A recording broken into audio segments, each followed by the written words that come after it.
Depuis plusieurs semaines, les discriminations font beaucoup parler d'elles. Femmes, enfants, migrants. Pour évoquer ces sujets, Jacques Toubon, défenseur des droits, est notre invité.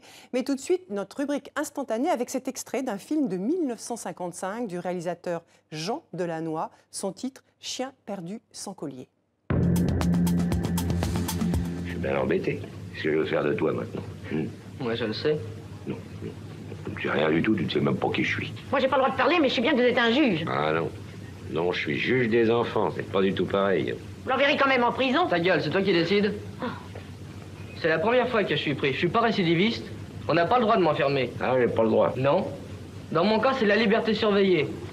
Morillon, lui, il avait volé une moto. C'était la première fois, vous l'avez pas enfermé? Il est resté chez ses parents. Non, je sais. Bah alors? Alors, c'est le tribunal qui décidera. En attendant, tu vas nous laisser un peu tous les trois pour qu'on parle entre grandes personnes. Bonjour Jacques Toubon.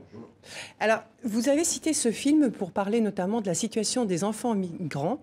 Alors, pourquoi ce film, à l'affiche il y a 62 ans, avec ce juge plutôt bienveillant, joué par Jean Gabin, vous semble-t-il aujourd'hui autant d'actualité? Parce que ce film, qui a été fait à partir d'un roman de Gilbert Cesbron d'ailleurs, ce film, il est historique, parce qu'il traduisait un tournant essentiel dans la justice des enfants, dans la justice des mineurs.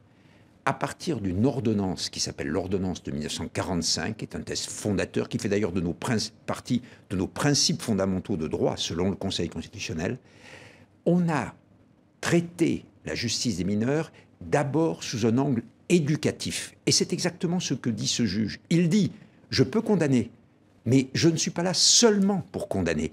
Je suis là pour faire en sorte que le jeune, le mineur, l'enfant, l'adolescent, qui a commis une faute, qui peut être pénalement caractérisée, qu'on le remette, comme on le dit, sur le droit chemin.